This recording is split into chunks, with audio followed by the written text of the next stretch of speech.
Mis amigos, madurez.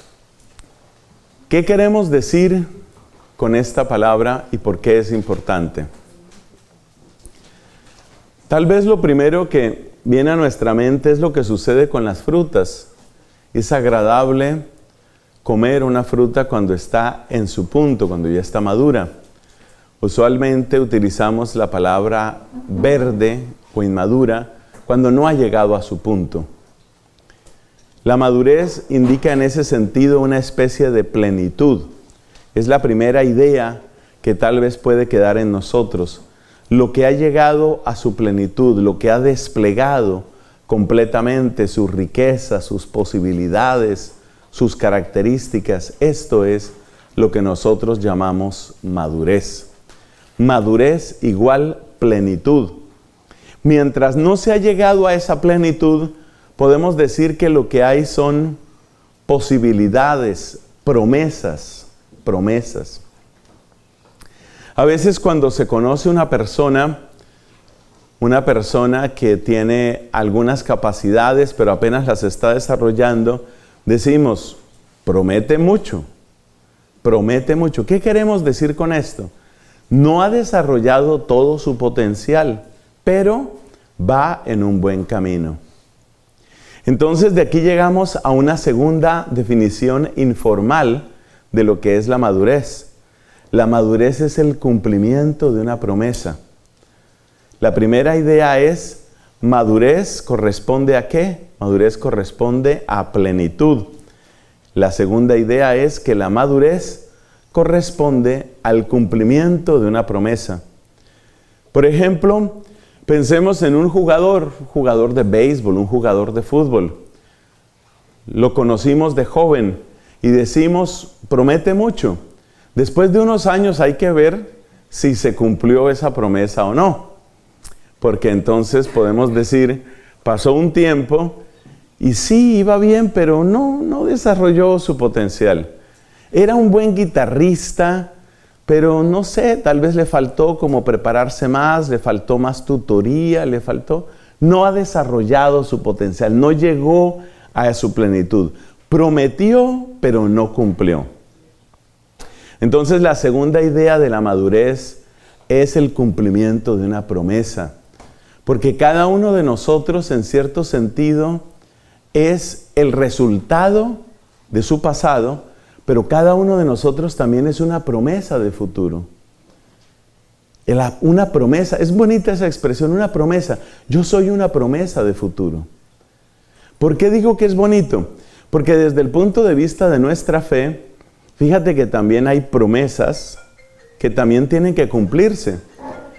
Eso es lo que queremos decir con llegar a una madurez. Pensemos, por ejemplo, en una persona que tiene una conversión, una verdadera conversión.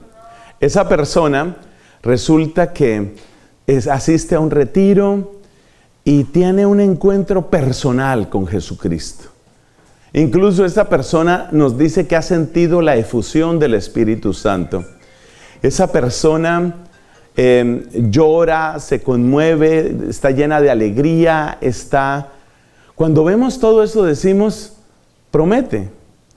Parece que ha sucedido algo grande en esa persona. Esta persona promete. Pero ¿qué sucede? Después de unos años, encontramos esa misma persona, la vemos en la misma mediocridad, la vemos metida en los mismos vicios. Entonces, ¿qué sentimos? Prometió y no cumplió. O sea, no llegó a su plenitud, no llegó a su madurez. Fue una promesa incumplida y a todos creo que nos duelen las promesas incumplidas. Fue una promesa incumplida. No llegó a su madurez. Cuando vimos la conversión que había tenido, sentíamos, va a ser un apóstol de Cristo. Pero luego parece que prometió, pero no cumplió. Entonces de ahí nos preguntamos, entonces, ¿cuál es el cumplimiento? ¿Qué es lo que significa realmente ese llegar a la madurez? Y la respuesta es muy sencilla. Se llama santidad. Cada uno de nosotros es una promesa de futuro. Cada uno de nosotros es anuncio de santidad. El día que tú fuiste bautizada, el día que tú fuiste bautizado, ese día tú te convertiste en una promesa de santidad. El día de tu bautismo se volvió a escuchar en lo alto del cielo la voz de Papá Dios que dijo: este es mi Hijo amado, en Él tengo mi complacencia. Pero ¿qué sucede? Que esa promesa a veces se cumple, pero otras veces no se cumple. Y eso es lo que queremos decir con esta reflexión sobre la madurez. Observemos que Cristo, cuando muere, dice esta palabra: todo está consumado, todo está cumplido. Esa expresión de Cristo se dice con un verbo griego, tetelestai. Tetelestai quiere decir se llegó al telos, se llegó a la meta. Por eso una de las traducciones de esa palabra de Cristo es misión cumplida.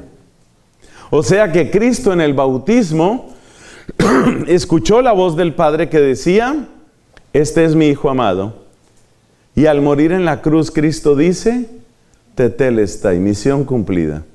Es decir, Cristo en el bautismo podemos decir que era algo así como una promesa.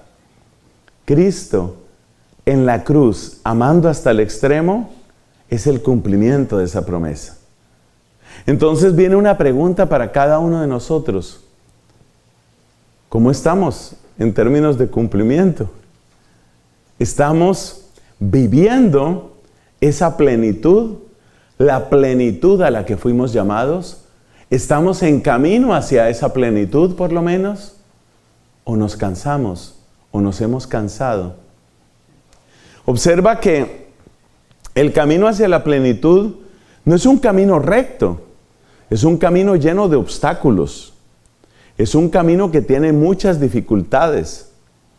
Así como el niño cuando está aprendiendo a caminar.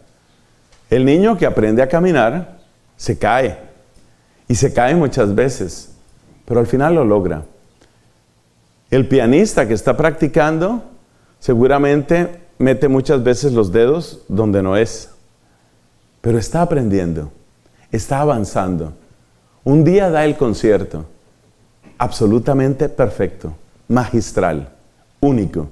Ha llegado a su madurez. Esa es la madurez. Entonces nosotros somos como pianistas de nuestra propia vida. Y el Señor quiere escuchar una melodía. El Señor quiere escuchar la melodía de su evangelio, la melodía de su gracia. Quiere escucharla en ti. El Señor quiere que tu vida suene como el evangelio. El Señor quiere que tu vida sea un eco del canto de los ángeles en Belén. Gloria a Dios en el cielo y en la tierra, paz a los hombres que ama el Señor. Que tu vida sea gloria y sea paz. Eso es lo que el Señor quiere. Y quiere que ese canto resuene en tu vida y en mi vida. El Señor quiere que cuando tú te estés muriendo, no tengas la angustia: ¿cuánto me faltó amar? ¿Cuánto me faltó perdonar? ¿Cuánto me reservé? La idea es morir de tal manera que no nos hayamos reservado nada. Hay una comparación muy bonita que se suele hacer con estas velas. Una comparación muy hermosa. Y es que una vela de estas se va volviendo luz. Es decir, cuando se termina de consumir, pues ya no queda nada. Se gastó. ¿Qué quedó? Se volvió luz. Fue luz, se entregó. El dolor de la muerte es sobre todo el dolor de lo que uno no ha entregado. Porque nosotros todo lo que recibimos, lo recibimos para entregarlo. Dice uno de los padres de la iglesia: todo lo que Cristo tomó de nosotros, lo entregó por nosotros. Esa frase sí quiero que ustedes la escriban porque es demasiado bella. No es mía, es de uno de los padres de la iglesia. Todo lo que Cristo recibió de nosotros, o sea, su naturaleza humana, lo entregó por nosotros, o sea, en el sacrificio de la cruz. Todo lo que Cristo recibió de nosotros, lo entregó por nosotros. Y eso en el fondo es lo que significa madurez cristiana. La madurez cristiana consiste exactamente en eso. Consiste en que, ¿qué? En que todo lo que uno recibió lo entregó. ¿Y cuál es el dolor de morir? El dolor de morir es ya no tener tiempo para entregar lo que uno tenía que haber entregado. Hay un santo que ustedes y yo conocemos y queremos mucho, San Francisco de Asís, que cuando iba a morir, él quiso morir como nuestro Señor Jesucristo, desnudo y en tierra. Él pidió que no lo pusieran en ningún ataúd. Él pidió que lo enterraran. Cuando iba a morir, él pidió morir desnudo como Cristo y en tierra, sin ninguna otra cosa. Era como un símbolo, era su última predicación, la última predicación del hermano Francisco. Porque lo que él quería decir con ese gesto era, lo entregué todo, como Cristo. La desnudez de Cristo en la cruz está indicando una persona que ni siquiera se quedó con la ropa. Lo entregué todo. Entonces, la madurez, y esta será nuestra tercera definición informal, la madurez entonces, ¿qué es? La madurez es administración y entrega de todo lo que soy. Administrar. Lo más grande que tú tienes para administrar no es tu dinero, mucho o poco. Lo más grande que tú tienes para administrar no son tus cosas, que también. Pero lo más grande no son tus cosas. Lo más grande eres tú mismo. Y tú eres el administrador de tu propia vida. Varias veces en la Biblia aparece esa expresión, administradores. Nosotros somos administradores. ¿Administramos qué? Nuestra propia vida. ¿Y qué es administrar la propia vida? Pues es administrar cosas, pero sobre todo es administrar tiempo. Es la manera como tú gastas tu tiempo. Entonces, ¿qué es la madurez? Es una buena administración. Una buena administración con la característica cristiana de que una buena administración no significa que quede al final un gran activo, ni un gran patrimonio, ni mucho menos un gran pasivo. Una buena administración es, todo lo entregó. Lo que recibió de nosotros, lo entregó por nosotros. Entonces, ¿cuáles son las tres definiciones informales de madurez? Madurez es plenitud, como la fruta que llegó a su punto. Madurez, ¿qué más es? Madurez es una promesa cumplida. Lo que anunció, lo realizó. ¿Y madurez qué es? Una buena administración de lo que tú eres. Que en el caso de nuestra fe cristiana sabemos lo que significa. Esa buena madurez, esa buena administración, quiere decir gastarlo todo. Quiere decir lo entregó todo. Lo entregó todo. Esas son como las definiciones informales, que a mí por lo menos me inspiran mucho y también me cuestionan mucho. Porque entonces, lo que uno no entregó, ¿qué pasa con lo que uno no entregó? Lo que uno no entregó duele al final. Al final duele porque llega un momento en el que ya no queda tiempo.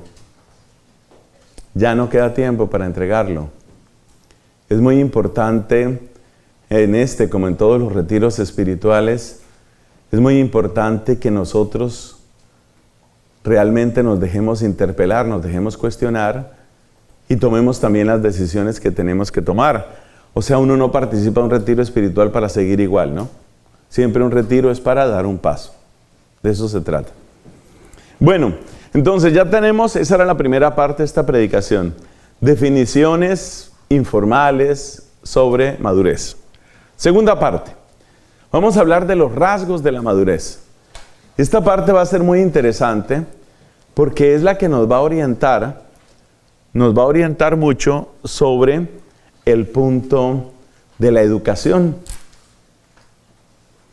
Y nos va a dar, yo creo que una mirada un poquito diferente sobre algunas cosas que están pasando en nuestra sociedad. Vamos a ver qué encontramos ahí.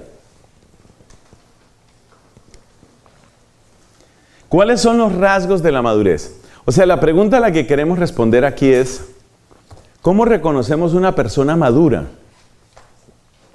dentro de este sentido, claro. No simplemente la madurez de la edad, porque hay personas que dicen, sí, es un hombre maduro, por decir algo, 40, 50 años. Pero resulta que hay gente que tiene 50 y está en una grave inmadurez todavía. Yo tengo un poquito más de 50, aquí para el récord, yo tengo un poquito más de 50. Y a veces me siento muy inmaduro en muchas cosas. O sea que la madurez no es simplemente un proceso automático. Lo cual creo que también es un dato importante. La madurez no es un proceso automático. De hecho, es un proceso que a veces se puede afianzar y favorecer y otras veces se puede retrasar o impedir. Y les voy adelantando esto.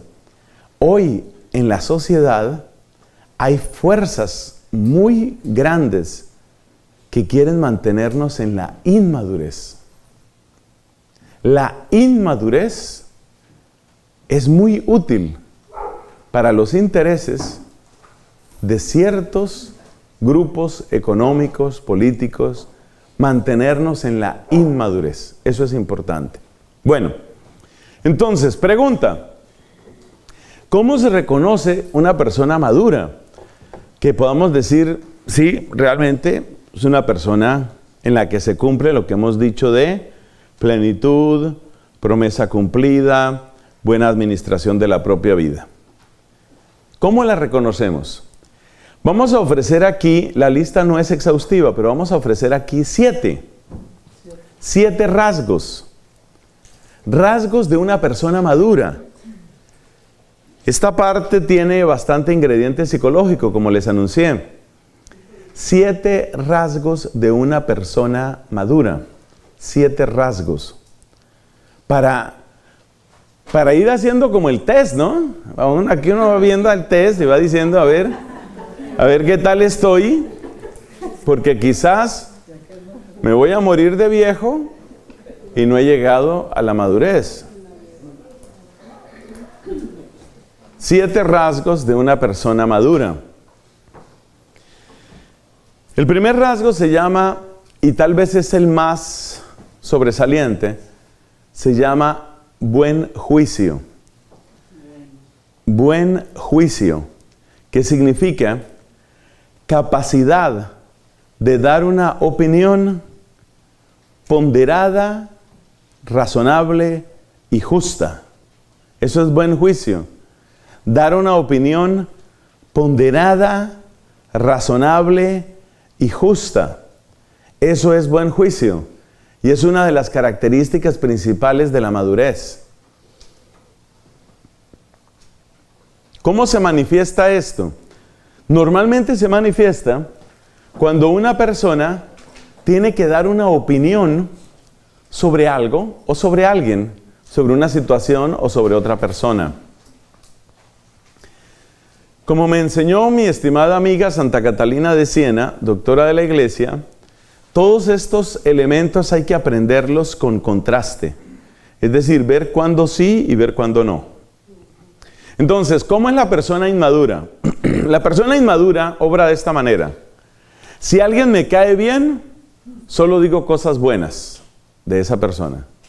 Si me cae mal, si me disgusta, si es mi adversario, si es del partido opuesto, entonces solo digo cosas malas. Entonces la inmadurez se caracteriza por juicios globales sobre las personas. Es típico de la inmadurez una clasificación completamente neta entre los buenos y los malos.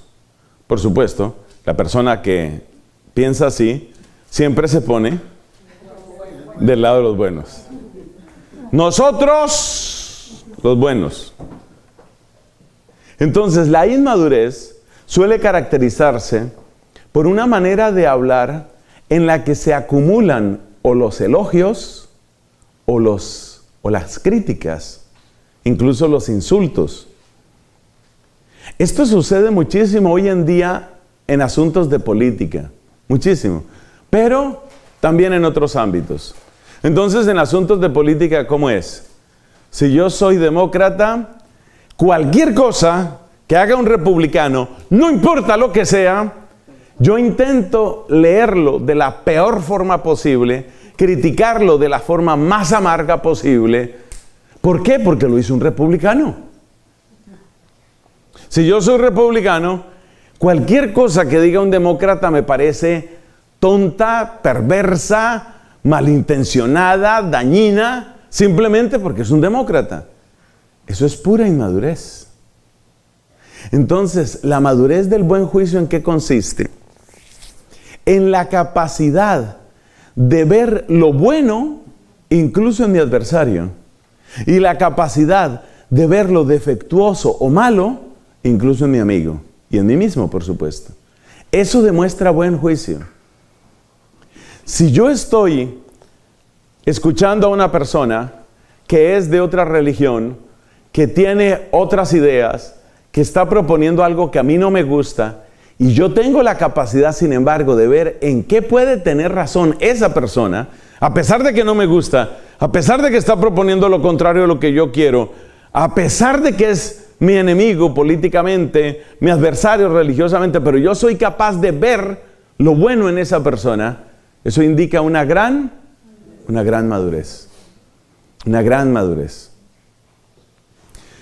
En el mundo de la afectividad, tal vez es donde se nota de un modo más cotidiano este tema de la inmadurez. A veces es muy gracioso para uno como sacerdote.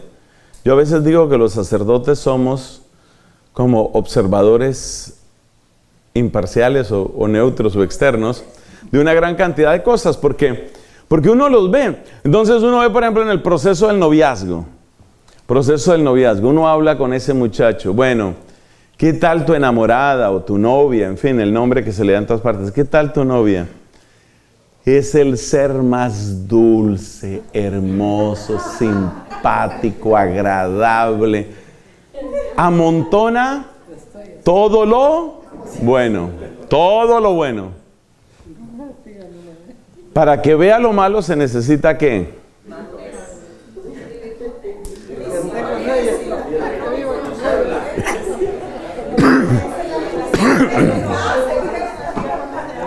Sí, oye lo que dicen allá, ¿no? Que se casen. 15 años después del matrimonio. ¿Y qué tal tu esposa? Es el ser más amargo, oscuro, tenebroso, mal pensado, celoso.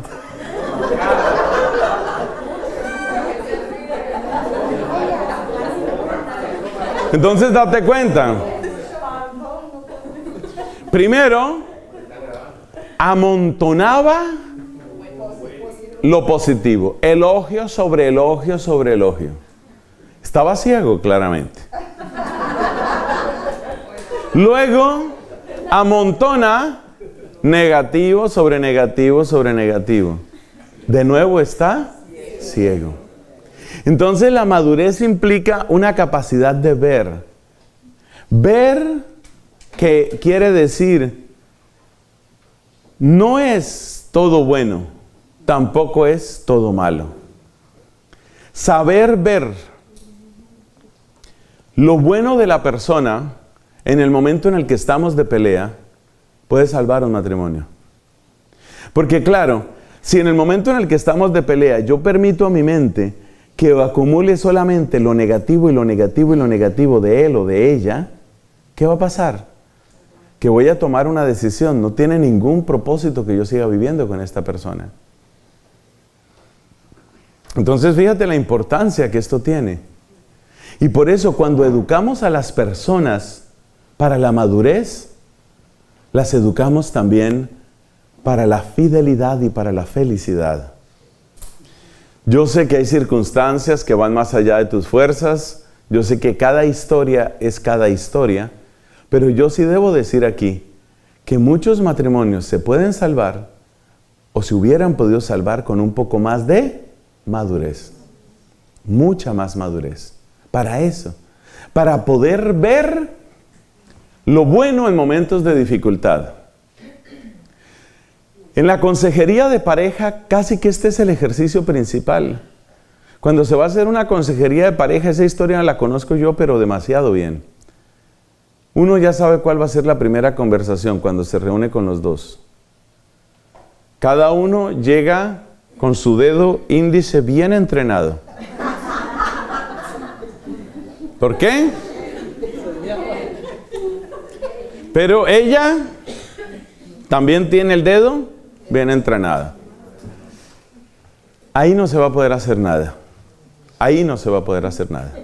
Pero el ejercicio está en que la persona empiece a descubrir: ni yo tengo todo lo bueno, ni ella tiene todo lo malo. Ese es el ejercicio. Y eso se llama madurez. Eso se llama madurez. La inmadurez política es el caldo de cultivo para una enfermedad que está un poco en todas partes hoy en el mundo. Los analistas políticos lo llaman populismo. ¿Qué es el populismo? Es la explotación de la inmadurez política.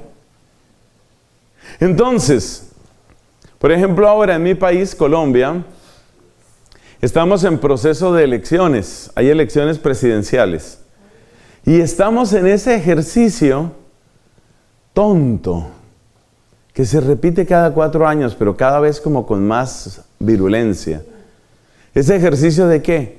Que entonces los candidatos se esfuerzan por mostrar lo peor de lo peor de lo peor del otro, para alimentarle a la gente esa clase de inmadurez. De modo que el que va a votar, el votante, tenga un comportamiento inmaduro. El comportamiento inmaduro es creer que el candidato A es un desastre, es un engendro del demonio, es el comienzo de todos los desastres, es lo peor que puede sucederle al país, mientras que B es un hombre honesto, generoso, solidario. Eso es lo que ellos quieren. Quieren que acumulemos todo lo bueno en un lado y todo lo malo en otro lado, para producir de nosotros una decisión. Entonces date cuenta lo que antes decíamos. Hay gente que necesita tu inmadurez. Porque tu inmadurez política hace que tú votes por impulso, que votes de una manera fanática, y sobre todo hace algo. Si tú estás ilusionado, si tú estás pensando que todo lo bueno lo tiene un candidato y todo lo malo lo tiene otro candidato, no solamente vas a votar, sino que vas a tratar de arrastrar a otras personas. Y así es como te quieren. Eso es lo que quieren de ti. Entonces la inmadurez es provechosa para los imperios de este mundo. Si yo fuera ustedes, yo escribiría esa frase. La inmadurez es provechosa para los imperios de este mundo. Porque inmadurez significa incapacidad de pensar bien, incapacidad de juzgar rectamente. Y ellos quieren eso, que tú no sepas juzgar bien. Ellos quieren eso. Ellos quieren que tú obres así, de una manera impulsiva. La inmadurez es muy útil para los imperios de este mundo. Ya te das cuenta entonces que hay muchas formas de inmadurez. Una persona puede ser políticamente muy equilibrada y muy madura, y sin embargo ser afectivamente muy desequilibrada. ¿Cuál es la inmadurez más frecuente en la sociedad? Si ustedes me preguntan a mí, no tomen esto como palabra de Dios ni como un dato científico irrefutable. Si ustedes me preguntan a mí, la inmadurez que más daño le está haciendo a la sociedad, esta no me la van a adivinar. La inmadurez que más daño le está haciendo a la sociedad es la inmadurez de los padres hacia los hijos. Porque resulta que actualmente hay tantas personas, que tienen una especie de fascinación por sus hijos, que no se dan cuenta de las malezas que están creciendo en los corazones de sus hijos. No se dan cuenta. Es decir, acuérdate que la inmadurez es como una ceguera. Entonces, como son mis hijos, mano al pecho, no porque sean mis hijos, pero mis hijos. Entonces, ¿qué pasa? Que los papás, las mamás, no se dan cuenta de ciertas malezas que ya están creciendo en sus hijos. ¿Por qué? Porque tienen la idea de que son buenos muchachos. En el fondo, o sea, sí, son buenos muchachos. Por ejemplo, mi hija, no porque sea mi hija, pero por ejemplo mi hija, fíjese, mi hija ya tiene 22 años, nunca le ha puesto una bomba a nadie, nunca. No ha degollado a nadie, no ha atracado a nadie. Es una buena muchacha, buena. Claro, ese examen es muy fácil de pasar. O sea, si ese fuera todo el examen, ay, Dios mío, así todos resultamos buenos. Todos. Entonces, ¿qué pasa? Que los papás tienen una serie de criterios que son no malos, sino insuficientes. Porque se hacen la ilusión. Y resulta que en el colegio no tienen las fuerzas, no tienen los recursos para prevenir muchas cosas. Ahí tenemos un problema grave de madurez, de los papás hacia los hijos. Tener una mirada equilibrada con respecto a los hijos y darse cuenta de cómo están tomando algunas decisiones que son incorrectas y están adoptando costumbres que no les sirven y están relacionándose con personas que los van a envenenar, esto está desapareciendo del horizonte de los papás. Cuando se dan cuenta es demasiado tarde. Para mí esa es una grave preocupación. Entonces, todavía estamos en el primer rasgo, son 7, ¿no? Prepárense, que esto es, bueno, eso sí, ¿quién nos manda a invitarme, no? Son 7 rasgos. Estamos en el primero. Y el primero es buen juicio. Y la característica del buen juicio es la capacidad de ver incluso lo que no corresponde a mi gusto. Porque mi gusto, ¿cuál es? Mi gusto es que los que son de mi grupo, los que son de mi gusto, los que son mis amigos, los que son mis buddies, esos son todos buenos. Son todos buenos. Y los demás son todos malos. Una persona que desplegó una enorme madurez teológica, pero enorme, absolutamente sobresaliente, fue el querido Santo Tomás de Aquino. Lo de Santo Tomás es impactante. La obra más conocida de Santo Tomás de Aquino es la Suma Teológica. Y ustedes pueden ver en la Suma Teológica que está dividida en artículos. La división más pequeña que tiene son artículos, son como los capitulitos. En la Suma Teológica, cada artículo empieza siempre presentando los argumentos en contra. O sea, Santo Tomás hacía todos los santos días el ejercicio de oír al que no piensa como yo. En la Suma Teológica abundan opiniones de paganos, como Aristóteles, de judíos, como Maimónides, de musulmanes, como Averroes, como Avicena. Es decir, Tomás todo el tiempo hacía el ejercicio de oír al que piensa distinto. ¿Cuáles son sus razones? ¿En qué puede estar correcto? ¿En qué tiene razón él? Piensa lo que esto traería a la sociedad, a la pareja, a la familia, a la ciencia, a la política, a la economía. Oír al que no piensa como yo. ¿En qué puede tener razón? ¿Qué es exactamente lo que está sintiendo, lo que está viviendo? En la época de Santo Tomás se acostumbraba a tener discusiones públicas. Las llamaban cuestiones disputadas. Eran discusiones, debates públicos. Y en más de una ocasión, los mismos adversarios de Santo Tomás tenían que admitir: la manera como usted lo dice es exactamente lo que yo estoy pensando. Eso es madurez. Llegar a percibir exactamente el punto de vista del otro. para poder a partir de ahí hacer un juicio equilibrado, un juicio justo. Eso es madurez. Pasemos al segundo rasgo. ¿Qué más esperamos de una persona madura? Una persona madura conoce sus propios límites, pero también conoce sus talentos. La madurez se caracteriza entonces por un conocimiento de los límites y de los talentos. Límites y talentos. Fíjate que la persona inmadura se expone a peligros, accidentes, problemas que se le salen de las manos. Se le salen de las manos. El ejemplo más sencillo es el de los accidentes. La persona dice, aquí no debe haber radar, ni policías, ni cosas de esas. ¿Por qué tengo yo que vivir en el 65 millas por hora? ¿Por qué?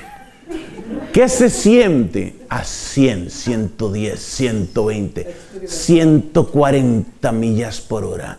Empezar a ver a gran velocidad el mundo. Entonces la persona cree que va a tener la capacidad de reaccionar. Cree que va a tener la capacidad de frenar, pero no conoce sus límites. Como consecuencia, muchos de ellos han desaparecido del planeta Tierra. Entonces nos toca pasar del presente, cree, al pretérito imperfecto. Creía. Él creía que iba a alcanzar a frenar. Iba a gran velocidad, se le atravesó un ciervo, él creía que iba a alcanzar a frenar. El golpe fue brutal, por supuesto el animal murió y el animalito también.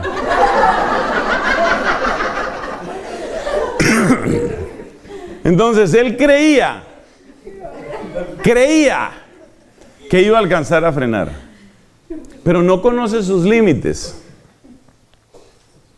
Otro ejemplo, esto de aprender a manejar el trago. Claro que la gente dirá que ahora yo estoy tomando trago aquí.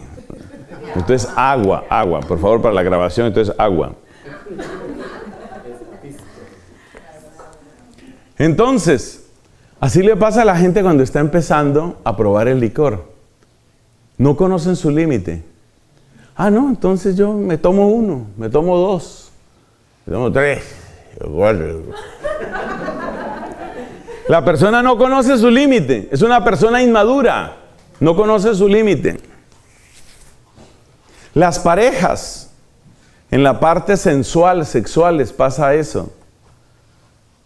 Empiezan a acariciarse, pero no conocen su límite. ¿Qué quiere decir eso? Pues es normal que haya cierta confianza, cercanía, ternura en las parejas, por ejemplo, de novios. Pero saber el límite ahí es difícil. ¿En dónde termina la caricia y empieza el masaje? Es difícil. ¿Cuál es ese centímetro? La gente no lo conoce. Como la gente no conoce esos límites, entonces vienen una serie de consecuencias. Y ahí está lista para obrar una empresa que se llama Planned Parenthood. ¿Estamos listos para matar tu bebé? Sí, esa es la realidad. Como no conociste tu límite, nosotros estamos listos para quitarte ese problema. Y llaman problema a una vida humana. ¿Estamos listos? Porque la persona no conoce su límite. Entonces date cuenta que eso es inmadurez. En el uso de las palabras lo mismo. Uno se equivoca demasiado en el uso de las palabras, demasiado. Uno dice palabras que luego piensa, no, yo no debí decir eso. Y hay un problema que está bien enunciado en un refrán: la flecha lanzada, el agua del río y la palabra pronunciada nunca vuelven atrás. Entonces tú dices la palabra en un momento de ira, en un momento de disgusto, disparas tu palabra y no te das cuenta que no la puedes retroceder. Hieres terriblemente a la otra persona. Esa herida a veces acompaña a esa persona años y años, quizás el resto de su vida. No mediste tus palabras. Eso es propio de la ¿qué? La inmadurez. La persona no conocía sus límites. Ya se trate de manejar un carro, ya se trate de tomarse unos tragos, ya se trate de estar con la persona amada, ya se trate de tener una conversación. En todo esto hay inmadurez, fácilmente. La persona madura, en cambio, se da cuenta de muchas cosas. Por ejemplo, estamos con un hombre casado, él se da cuenta, me está gustando mucho esa chica nueva que llegó a la empresa. Pero él conoce sus límites. Entonces, como él conoce sus límites, él se da cuenta que si él empieza en ese proceso de tomémonos un café, ¿qué vas a hacer por la tarde? Nos mandaron a una convención, ¿en qué avión te vas a ir? Él se da cuenta, porque él conoce sus límites, él se da cuenta, si yo empiezo con eso, esto puede acabar muy mal. Entonces, el conocer sus límites hace que esta persona tenga la capacidad de decir, yo más bien tomo distancia. ¿Pero no te gusta? Lo contrario, precisamente porque me gusta y porque me conozco y porque sé de qué estoy hecho, tomo mi límite. Eso es madurez. Eso es madurez.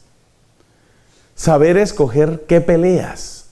La persona inmadura quiere meterse en una cantidad de peleas que no le corresponden, porque tiene que demostrarse que es fuerte. Es fuerte. Entonces había un señor allá en mi país, era un hombrecito más bien bajito, más bien delgadito, más bien desnutrido. Y este hombre, bueno, no exactamente. Y entonces, este hombre tenía algunos problemas de autoestima. Entonces un amigo le dijo, mire, usted lo que tiene que aplicar es métodos de autosugestión. Usted tiene que empezar a repetirse, sí soy capaz, yo puedo ganar esta pelea, soy capaz, puedo ganar. Y eso le funcionó varias veces. Algunas veces tenía que enfrentarse con otro y él se hacía su pequeña terapia. Sí soy capaz, sí soy capaz, sí soy capaz. Y se metía. Un día estaba por ahí en una taberna y le sale un tipo de 2 metros 30 centímetros, 145 kilos de músculo. Y entonces el chiquitico este se queda mirando al otro y dice, yo corro más rápido. O sea, sí aplicó la terapia, pero de otra manera. La inmadurez implica que a veces uno no conoce los límites, pero inmadurez también a veces es que uno no conoce los talentos. ¿Y por qué esto es importante? Porque si tú desconoces tus talentos, seguramente no los cultivas. Y entonces vas a hacer una promesa incumplida. Vas a hacer una promesa incumplida. Ha habido varias historias en el mundo del arte, ha habido varias historias de descubrimientos casi accidentales de grandes talentos. Un hombre que sobresalió en la música en la primera mitad del siglo XX fue el gran tenor Enrico Caruso. Caruso era un hombre que trabajaba cargando y descargando camiones. Era un obrero relativamente de nivel muy modesto. ¿En qué trabajaba él en eso? Cargaba camiones, descargaba camiones. Para hacer la vida un poquito más amable, él se acostumbró a cantar mientras hacía esas labores. Entonces llevaba sus bultos y cantaba. con ese chorro de voz.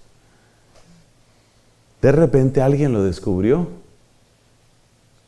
Oyó esa voz perfectamente afinada. Preguntó, ¿y quién está cantando? Ah, el tipo es el obrero ese. El cargador. El cargador está cantando. ¿Me lo puede presentar? Sí.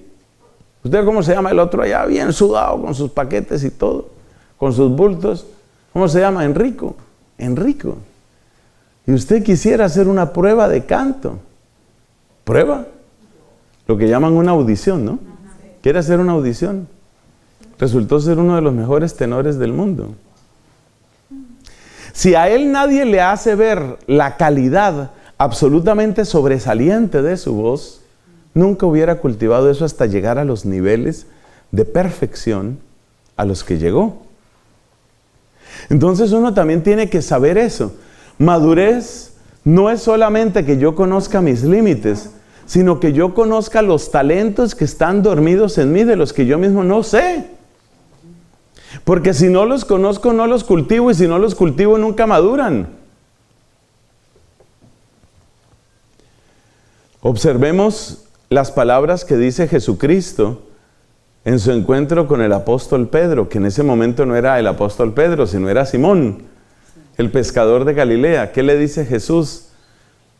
Tú serás pescador de hombres.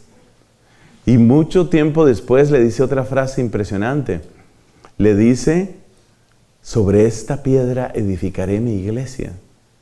O sea, se ve que Jesús veía en él lo que Pedro no veía. Y esto es muy hermoso, porque para los que somos creyentes, ¿qué significa? Significa que Dios quiere que yo crezca y que dentro de mí hay posibilidades que yo mismo no conozco. Y no llegaré a mi madurez, a mi plenitud, si Dios no me lo hace ver. En Hechos de los Apóstoles, capítulo 9, encontramos la conversión de San Pablo, y ustedes pueden ver lo que dice Dios con respecto a Pablo.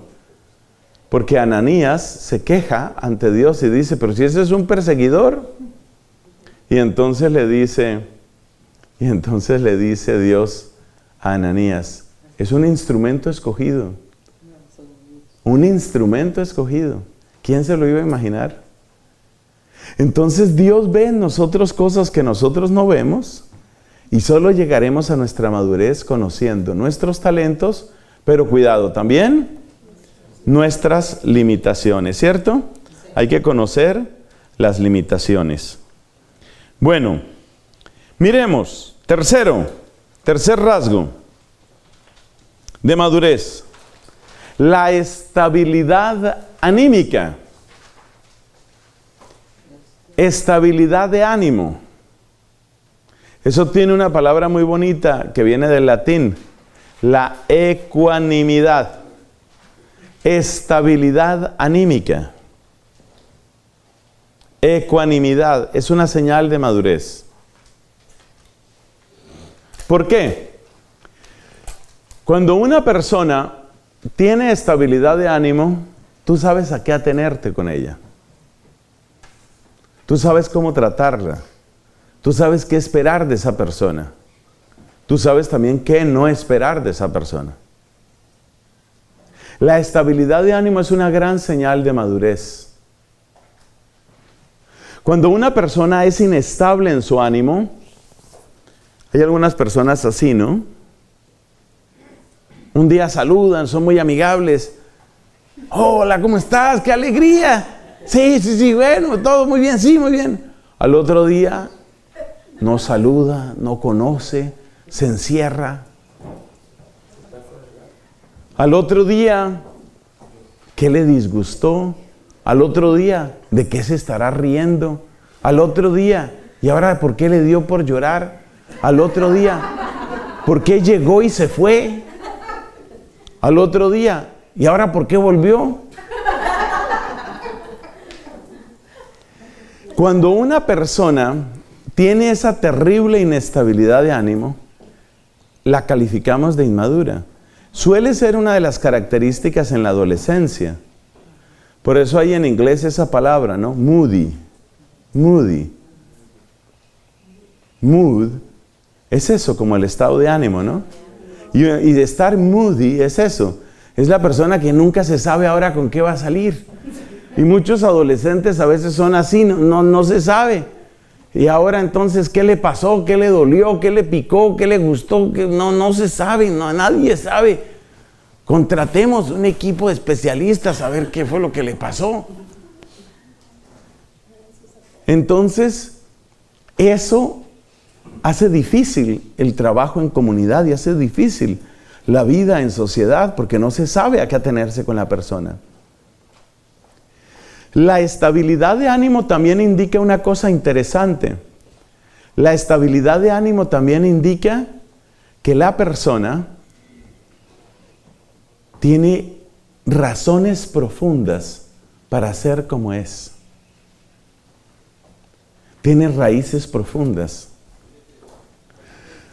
Muchos de estos árboles que nos rodean, muchos de estos árboles han tenido que soportar vientos, tempestades. ¿Por qué permanecen de pie? Porque tienen buenas raíces. El que tiene raíces fuertes, permanece. Entonces, cuando una persona es inestable, lo que nos hace sentir es que no tiene raíces muy profundas. Por eso de eso nos va a hablar San Pablo en Efesios capítulo 4, exactamente de eso. La persona que no tiene raíces fuertes es la persona que está así como cambiando. Entonces, el día que está entusiasmado, bueno, ¿quiénes quieren comprometerse? Vamos a abrir la escuela de San Andrés, vamos a abrir un centro de evangelización en Shanghái, en la China. ¿Quiénes están dispuestos? Es un trabajo. A ver, esto requiere una inversión fuerte. La inversión inicial que va a hacer la comunidad es de $2,5 millones. Solamente $2,5 millones. Es un plan a 15 años. Tenemos que invertir desde el aprendizaje del chino hasta buscar trabajos legales en el área de Shanghái. Entonces necesitamos unas 10, 12 personas como los 12 apóstoles de la escuela de San Andrés que estén dispuestos a dejar su trabajo, a dejar su mundo aquí para irse a aprender chino, para vivir en Shanghái durante 15 años. El proyecto vale, imagínate lo que estamos hablando. ¿Quiénes se apuntan? Yo. 2 semanas después, está muy difícil ese chino. Pero Señor, hemos invertido $2,5 millones. No, yo no sé, como que no me veo. O sea, yo comiendo con palillos y no. Unas proteínas que no se sabe de qué origen son. Como pasó allá una vez en mi país, ¿no? Arroz con carne, el plato, $3.50. Arroz con carne de vaca, $5. Entonces quedaba un interrogante ahí. No, yo para esa China, no, yo creo que yo no. Pero hombre, si hace una semana dijiste que sí, por eso fue hace una semana. Hace una semana, pero ahora ya no. Y entonces fíjese lo que esto significa en términos, por ejemplo, de una unión de pareja. Dígame qué se puede edificar ahí. Pero de nuevo, a los imperios de este mundo les sirven nuestras inmadureces. ¿Por qué? Porque una separación, aunque despedace psicológica y emocionalmente a las personas, produce mucho dinero, mucho. A mí me da dolor decir esto porque yo no sé si entre ustedes hay abogados, pero realmente hay abogados que viven de eso. De eso viven, exactamente de eso viven. Entonces les produce dinero eso. A ellos les sirve eso. Políticamente, un hombre que considero que ha sido una gran desgracia para España, José Luis Rodríguez Zapatero, presidente del gobierno español durante 2 periodos, entre las cosas que hizo, y estaba muy clara en su programa y lo logró, fue el llamado divorcio express. Políticamente fue una gran inversión para él. ¿Por qué? Porque el divorcio express crea la ilusión de que ahora somos más libres. Libertad igualada a capricho. Entonces Rodríguez Zapatero implantó el divorcio exprés. Para que ustedes vean la calidad de persona, para que ustedes sepan todo lo que puede lograr Rodríguez Zapatero, él ha sido el asesor del gobierno español para mejorar la situación en Venezuela. O sea que ya saben lo que hace Rodríguez Zapatero en un país. Ese es Rodríguez Zapatero. Entonces este hombre, fíjate la situación, políticamente a él le servía eso, porque la gente quiere que su capricho sea ley. Esta es la razón también por la cual se aprueban leyes absolutamente inhumanas, verdaderamente diabólicas, del aborto. Así, por ejemplo, esta semana se aprobó una de las formas, todas son espantosas, una de las formas terribles de aborto en el estado de Nueva York, que implica meter una aguja para inyectar veneno en el corazón del feto. Quedó aprobado eso. El aborto por decapitación, el aborto, todo ese tipo de cosas. ¿Por qué se aprueban eso? ¿Por qué esas personas aprueban eso? ¿Por qué? Porque ellos quieren que no haya ningún espacio entre la decisión de abortar y la realización del aborto. Entonces, cuantas más puertas queden abiertas para que se hagan abortos, más ilusión de libertad para la mujer que quiere deshacerse del producto de gestación. ¿Te das cuenta? Entonces uno tiene que saber que la inmadurez les sirve ¿a quiénes? A los imperios de este mundo. La inmadurez les sirve mucho. ¿Por qué? Porque políticamente hay personas que consideran que esa es una gran conquista.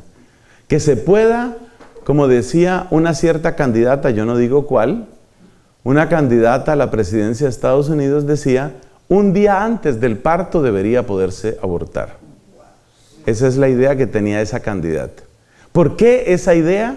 Porque para esa persona es muy importante que todo el que decida, porque será obviamente una mujer, toda mujer que decida abortar pueda pasar del deseo a la acción inmediatamente. Es decir, que no tenga que reflexionar.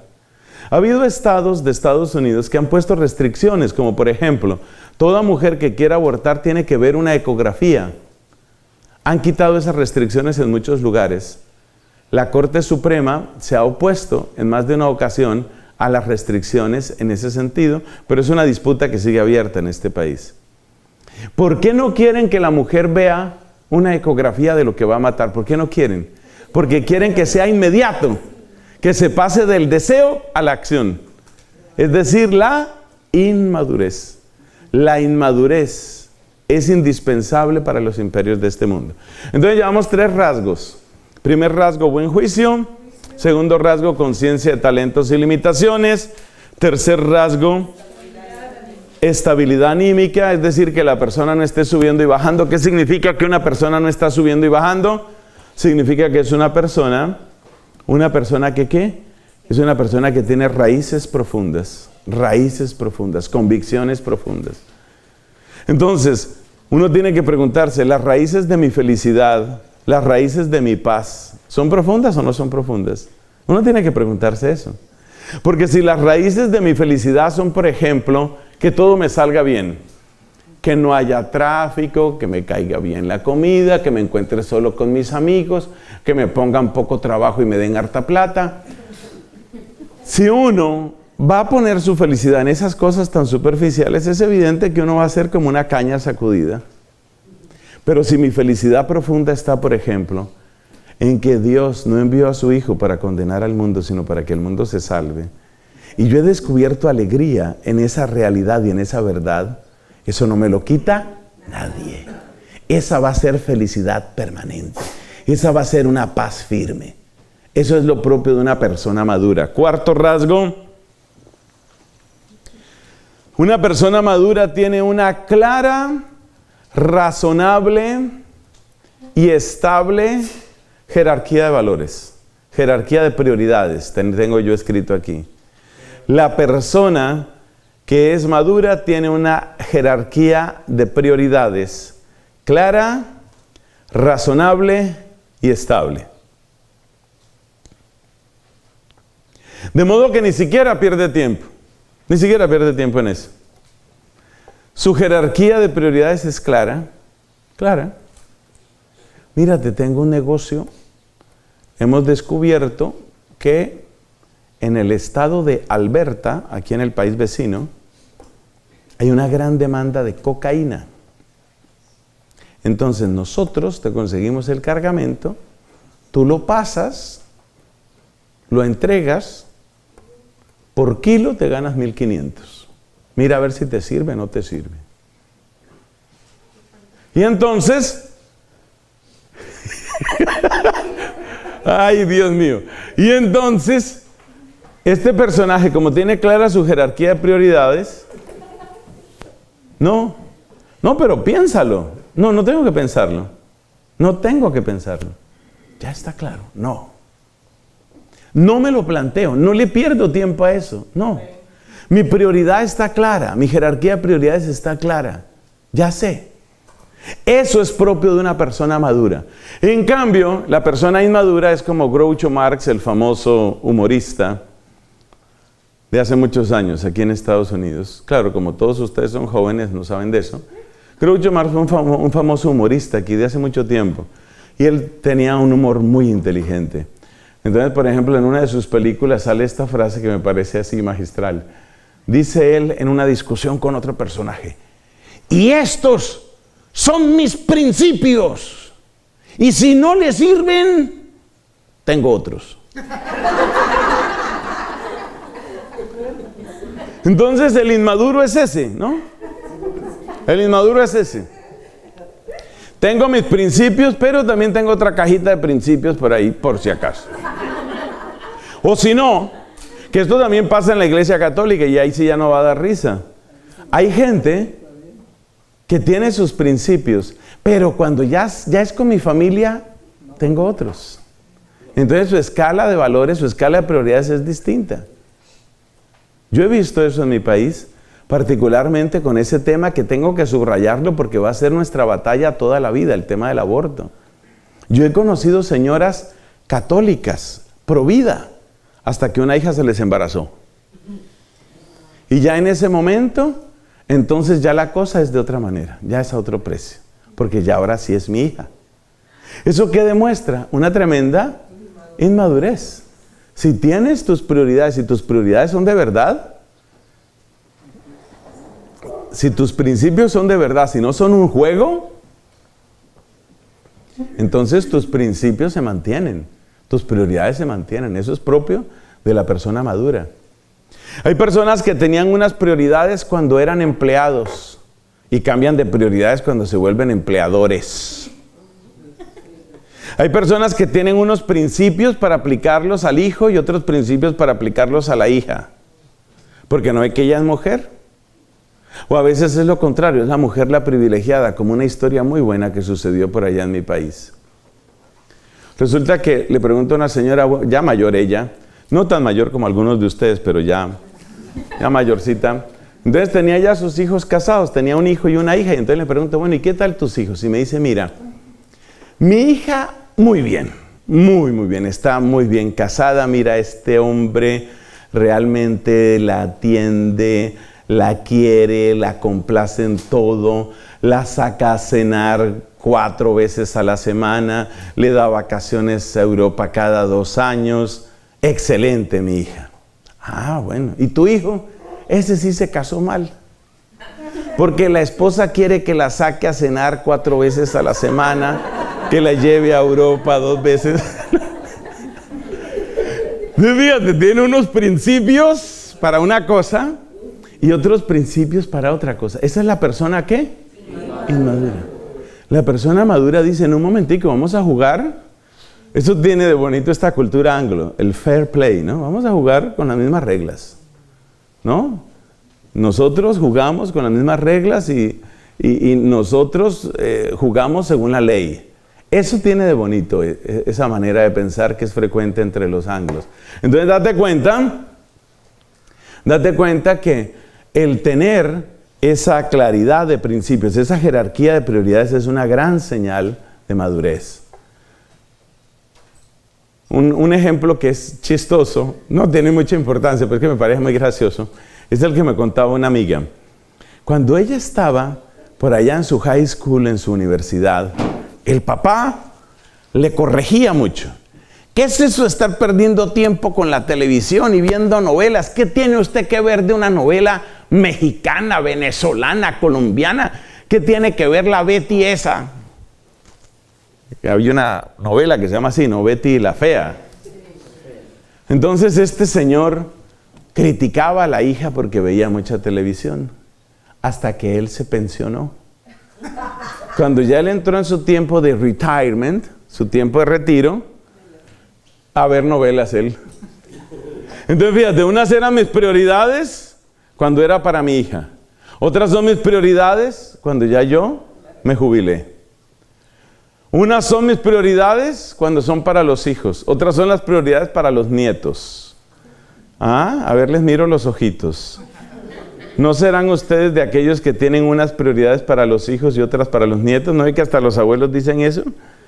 No, es que los hijos, los nietos que los críen ellos. A mí me corresponde solo malcriarlos, dice. Entonces, cuidado, ¿no? Los nietos también necesitan educación.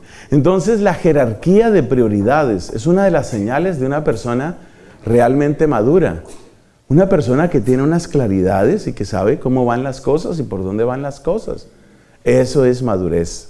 Quinto rasgo. Bueno, vamos llegando al final, poco a poco. Fíjese que la paciencia lo logra. Quinto, la distinción entre las personas y las opiniones. Esto está gravísimo, este tema está gravísimo aquí en Estados Unidos, gravísimo. Y en muchas otras partes, sobre todo en lo que tiene que ver con la terrible ideología de género, esto es así.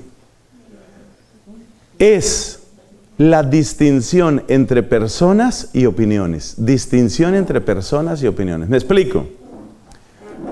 ¿Usted está de acuerdo con el matrimonio gay? Yo no estoy de acuerdo. Desgraciado, homófobo, cavernario, inquisidor, sacerdote tenía que ser hipócrita, pederasta, ladrón, engañador, traidor, diabólico. ¿Por qué me dice todo eso? Porque no está de acuerdo conmigo. Entonces, estamos viviendo una cultura en donde no se puede estar en desacuerdo. No se puede estar en desacuerdo. Porque apenas le manifiestas el desacuerdo a una persona, de una vez lo considera como un ataque a su ser. Y entonces se ha metido una cosa tan terrible en los colleges aquí en Estados Unidos. Eso lo conozco bastante bien. Es lo que llaman los espacios seguros, safe spaces. ¿Y un safe space qué es? Un safe space es un ambiente, incluso físico, en el que no se pueden tocar ciertos temas para no ofender, para no lastimar. Todo es ofensa, todo es ofensa. Entonces, la única manera de no ofenderte es estar de acuerdo contigo. Yo considero que el aborto es un asesinato. Me estás ofendiendo y estás ofendiendo a las mujeres y estás ofendiendo la dignidad y estás ofendiendo. Yo no estoy ofendiendo a nadie. Estoy diciendo que no estoy de acuerdo con eso. Entonces, fíjate cómo estamos viviendo una época en la que se hace una terrible confusión entre personas y opiniones. Una cosa es respetarte a ti y otra cosa es estar de acuerdo contigo. La persona inmadura confunde las dos cosas. Tú tienes que estar de acuerdo conmigo para que yo me sienta respetado. Y si tú no estás de acuerdo conmigo y lo dices, yo me siento ofendido. Pero mira que con este triste argumento, que no lo es por supuesto, están haciendo un daño terrible. Por ejemplo, en la querida España y también en otros sitios, todo signo religioso se convierte en una ofensa. Una ofensa.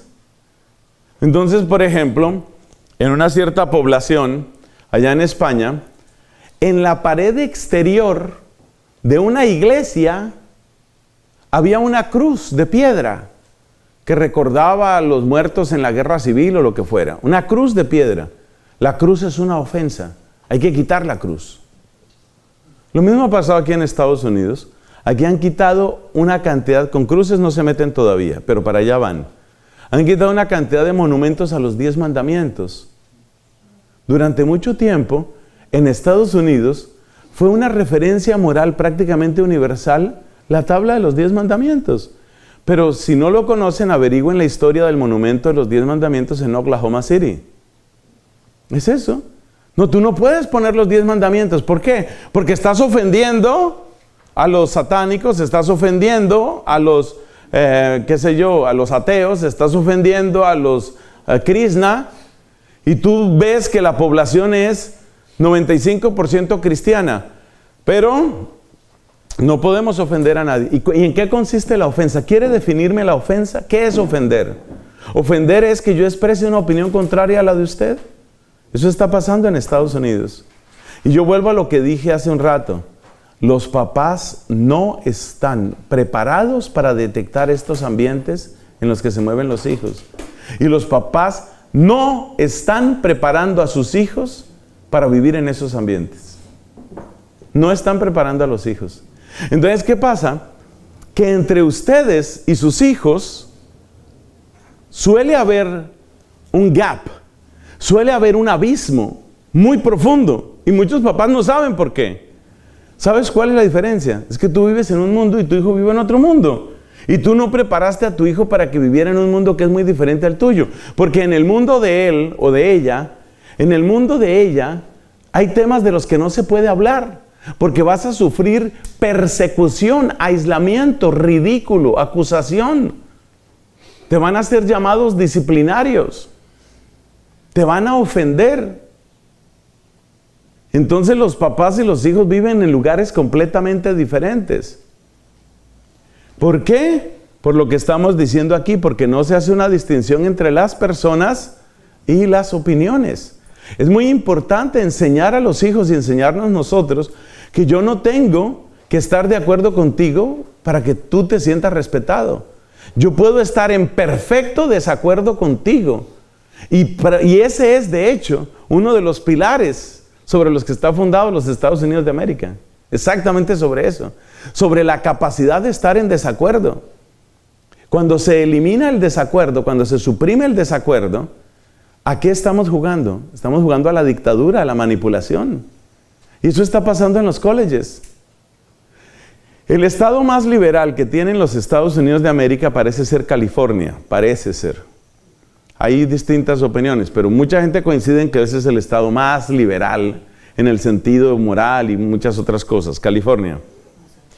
Y resulta que iba en una universidad, Berkeley, una de esas gigantescas y muy famosas, iba a tener una intervención un cierto personaje, un señor, una señora, calificado como conservador. Muy conservador en términos de moral y de todas estas cosas. Pues los estudiantes hicieron una protesta para decir: aquí no habla. Eso es exactamente ir en contra de los ideales más antiguos, más puros y más profundos de los Estados Unidos de América. Aquí no habla, ¿qué significa? Aquí no habla significa no hay derecho de expresión. Y significa cualquier cosa que diga una persona, si no está de acuerdo conmigo, es una ofensa para mí. Eso es muy grave. Cuando las personas, y esas personas seguramente son los hijos de ustedes, se acostumbran a que el que me contradice me está insultando, porque eso es en el fondo lo que significa esa inmadurez, el que me contradice me está insultando. Cuando las personas se acostumbran a eso, ¿cuál es la grave consecuencia? La grave consecuencia es que espontáneamente empiezan a reunirse solo con los que piensan como ellos. Entonces, si yo soy queer, LGBT y todas esas cosas, solo hablo con los que son así, solo entre ellos y solo entre nosotros, y vamos formando tribus aisladas. Es la ruptura de la sociedad. Lo más grave de esto, ¿qué es? Esto tiene muchas cosas graves, pero una de las cosas más graves es que implica que cambiar de opinión, cambiar de pensamiento, significa perder mi mundo y mis amigos. Esto pasa no solo en Estados Unidos. Hace poco llegó a nuestro grupo de oración, tenemos un grupo, una comunidad de oración en el convento donde yo vivo, Se llama Familia Espiritual. Y no hace mucho llegó una señorita que precisamente fue una activista muy, digamos, muy comprometida. Una activista muy comprometida con el movimiento LGBT allá en Colombia. Ella estaba metida de lleno en eso, pero de lleno. Curiosamente, según hablé con ella misma no se sentía lesbiana. Ella lo que sentía era, hay que luchar por los derechos de estas personas. Y hay que, bueno, era la idea que ella tenía. Pero ella empezó a darse cuenta que dentro del mismo movimiento LGBT había muchas mentiras, había muchas manipulaciones, había mucho dinero sucio, había muchas cosas que no cuadraban. Lo más importante, sin embargo, no vino de esos descubrimientos, sino del amor y de la gracia de Dios en ella. ¿Qué le pasó a ella? Que ella vivía metida en su burbuja rosada LGBT. ¿Y qué le pasó cuando ella empezó a cambiar de cabeza? Cuando su cabeza empezó a cambiar, que todo su mundo se acabó. Porque ya nadie quería ser amigo de ella. Como su mundo era el mundo LGBT, y como ella empezó a descubrir otro modo de pensar y empezó a cuestionar cosas, apenas ella empezó a cuestionar, empezaron a excluirla. ¿Esto qué hace? Esto hace que muchos jóvenes queden atrapados en mundos a los que ya en el fondo no pertenecen, porque tienen miedo de salir. Y tienen miedo de salir, ¿por qué? Porque cambiar de opinión significa perder mi mundo. Hay un documento en la Sagrada Escritura, en el Nuevo Testamento, que testifica gente a la que le pasó esto. Se llama la Carta a los Hebreos. La lógica de los judíos era y es esa. Tú tienes que pensar como yo. Si tú no piensas como yo no puedo hacer verdadera alianza contigo, ni puedo confiar en ti, ni tú puedes ser una persona representativa para mí. Entonces, ¿qué pasó? Que cuando en el siglo I, muchos empezaron, bueno, un número, no sé qué tan muchos, un número de judíos empezaron a convertirse al cristianismo. Los otros judíos, los de la sinagoga, dijeron, you don't belong here. Te vas de aquí, tú ya no perteneces a esto. Entonces, fíjate el problema tan grave que tenemos ahí cuando se confunden las personas con las opiniones. Entonces, yo no puedo soportar el desacuerdo. Y ahora yo te hago otra pregunta. ¿Qué matrimonio se puede producir así? Porque lo que esto significa es que tú, que vas a ser mi esposa, tienes que ser la fotocopia de mi cabeza. Ah, pero tú, que vas a ser mi esposo, tienes que ser la fotocopia de mi cabeza. Y cada uno tiene que pensar exactamente lo mismo. Ahí no va a haber dos cabezas, ahí va a haber una cabeza y un clon. Eso es terrible. Eso es terrible, porque entonces cuando una persona cambia de opinión, tú ya no eres más mi esposa. You're no longer my wife. Ya no eres mi esposa. ¿Por qué? Porque ahora piensas de otro modo. Nosotros antes teníamos nuestras convicciones. Íbamos a las marchas del orgullo, paseábamos nuestras mascotas, la pasábamos bueno, éramos felices. Ahora tú empezaste a cambiar de opinión. Ahora empezaste a ir a misas y empezaste a ir a unas cosas por allá. You're no longer my wife. Se acabó, no hay más matrimonio. Esto se termina aquí. ¿Por qué? Porque pensamos distinto, simplemente por eso. Se acabó, no podemos hablar. Tú eres distinto. Si eres distinto, ya no eres. Así de sencillo. Y en esa terrible inmadurez se mueve la gente. En esa terrible inmadurez.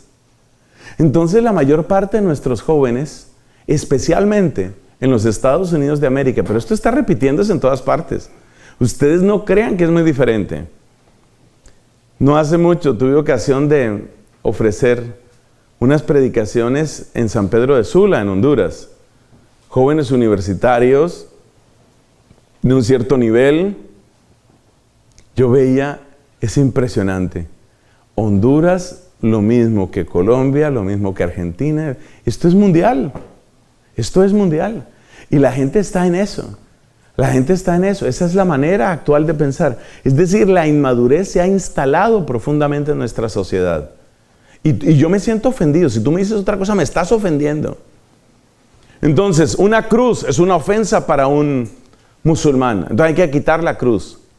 Y con ese tipo de argumentos nos van recluyendo y nos van volviendo a todos miembros de tribus aisladas. Es un retroceso terrible. Sexto rasgo, capacidad de liderar, acompañar y apoyar. La persona madura es capaz de liderar. Algunas veces, cuando le toca, cuando es de su campo. Es capaz de acompañar, no tiene que ser protagonista siempre. Es capaz de apoyar, es capaz de volverse paisaje. La persona madura. La persona inmadura es narcisista. Por eso decían que el retrato de nuestro tiempo es la famosa selfie. Aquí estoy yo. Este soy yo dando la charla. Este soy yo cansado porque está larga la charla. Este soy yo a punto de desmayarme. Yo desmayado.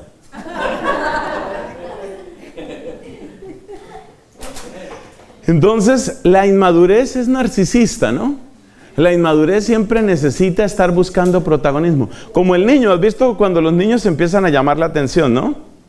Que hacen cualquier cosa, lloran, gritan, molestan, interrumpen, porque están llamando. Entonces, la inmadurez es eso. La inmadurez es la necesidad de estar pidiendo atención. Llegué. Atención todos, llegué. ¿Se dieron cuenta que llegué? O sea, no llegó otro, llegué yo. ¿Qué opinan? Yo llegué. ¿Qué tal eso? ¿Ah? Narcisismo. Vivimos en el narcisismo. Entonces, la persona que tiene madurez es capaz de liderar. Cuando le toca, lidera. Hay que hacer esto. Tú vas a dirigir ese equipo. Bueno, listo, yo lo dirijo. Pero si no va a liderar, sino que lo que se quiere es ayuda, colabora, aquí estoy. Y en otras ocasiones lo que se necesita es simplemente apoya, que es más humilde. Es decir, vuélvete paisaje. Me vuelvo paisaje. A veces hay que ser paisaje. ¿Quién ha dicho, comentaba un gran santo, me parece que fue San Francisco de Sales, ¿quién ha dicho que Dios va a obtener su mayor gloria con que yo me vea más o me vea menos? Solo Dios lo sabe. Habrá ocasiones en que es importante que tome el micrófono, como ahora me toca, y hay otras ocasiones en que hay que sentarse y escuchar. Hay ocasiones en que hay que desaparecer. Y Jesús hizo todo eso durante 30 años en su vida. ¿Quién era él? El hijo del carpintero. No era nadie en un poblado por allá perdido. Hay que saber desaparecer también. Entonces la persona inmadura no sabe desaparecer, tiene que hacerse notar a cada rato. Por eso hay una frase que me gusta. Hay gente que habla porque tiene algo que decir. Y hay gente que habla porque tiene que decir algo. Repito la frase. Hay gente que habla porque tiene algo que decir. Y hay gente que habla porque tiene que decir algo. O sea, tiene que hacerse sentir como sea. El que tiene madurez no necesita eso. El que tiene madurez desaparece. El más maduro de todos es Jesucristo resucitado, ¿no? ¿Ustedes se imaginan un narcisista resucitado? ¡Resucité! ¡Ojo, ojo! ¡Resucité! Ya le contaron a Pilato, resucité. ¿Qué tal un narcisista resucitado? Dios nos libre. La discreción. La discreción. No necesito estar ahí en el centro. No necesito eso. Último punto. Atención, señoras y señores, llegamos al séptimo rasgo. Menos mal son solo 7, dice alguno por allá. Séptimo rasgo, perseverancia hasta llegar al resultado. El inmaduro siempre está empezando. ¿Cuántas veces empezaste a estudiar francés? 4. ¿Y cómo te fue? Voy a empezar el 5. ¿Cuántas veces empezaste a estudiar guitarra? 3. Entonces el inmaduro siempre está empezando, ¿no? Siempre está empezando y vuelve y empieza. Característica de la madurez es saber abordar las dificultades, saber abordar, luchar contra los obstáculos y llegar hasta el final. Llegar hasta el final. La madurez llega hasta el final. El inmaduro, en el momento en el que el obstáculo está muy grande, en que el cansancio aparece, en que la motivación disminuye, no, yo como que no, creo que no. Pues yo sí te dije que te iba a amar eternamente, pero es que ahora eternamente son 2 semanas. Entonces, ¿qué se construye ahí? La perseverancia, que supone una gran cantidad de cosas, porque la perseverancia significa dominio de sí mismo, significa disciplina, significa abnegación, significa ascesis, significa muchas cosas. Otra frase bonita: nada que valga la pena se hace sin pena. Si dice vale la pena, ¿qué quiere decir eso? La pena, que duele, que cuesta. Entonces, hay muchas personas que no logran eso. Pero por favor hay que unir este tema con el tema de las prioridades. Porque hay personas que sí tienen una gran perseverancia para ciertas cosas. Por ejemplo, voy a adelgazar. Gente que tiene una perseverancia muy grande, voy a adelgazar. Voy a adelgazar. Yo adelgazo porque adelgazo. Adelgazo porque adelgazo. Y lo logran. Como cuando yo me curé de la anorexia. Entonces hay gente que dice, yo voy a adelgazar. Y adelgazan. Pero esa misma persona no tiene esa misma voluntad para otras cosas. Entonces yo he conocido personas que han dejado vicios y eso está muy bien. Persona que fumaba, fumar no sirve para nada, fumar destruye tu salud, fumar es un hueco en tu presupuesto, no tiene sentido que fumes. Dejó el cigarrillo, bien, eso está bien. Voy a comer más saludable, no más tamales, bien. Voy a adelgazar. ¿Qué significa eso? Que ahora que haya un descanso, solo agua, no voy a tomar nada más, agua. Bien, pero esa misma persona se hace otros propósitos. Por ejemplo, en mi vida espiritual, yo quiero hacerle una visita al Santísimo todos los días. No me queda difícil, me queda en la vía para el trabajo. Supone no más de 10 minutos. Llego, estaciono, aquí todo el mundo anda en su carro, llego, estaciono, voy, le hago una visita 5 minutos a mi Jesús, salgo, no perdí más de 10 minutos. Voy a proponérmelo, eso sí no lo cumple. Voy a rezar el rosario todos los días, eso sí no lo cumple. Voy a asistir a las formaciones porque me voy a preparar para evangelizar, eso no lo cumple. Entonces, es muy bueno lo de la perseverancia. La perseverancia es una señal de madurez, pero cuidado, no vaya a suceder que somos perseverantes para algunas cosas que quizás son espiritualmente las menos relevantes y en cambio no somos perseverantes para otras. Hay personas que van a un retiro de parejas. En el retiro de parejas le dicen, es importante que tengas detalles con tu pareja. Dile cosas bonitas a tu esposo, a tu esposa, trátala con cariño. Vuelven del retiro espiritual, este hombre realmente convertido en una miel, una cosa increíble. Mi dulzura, mi amorcito, miel de mi corazón, cielo y vida mía. Bueno, primera semana, segunda semana.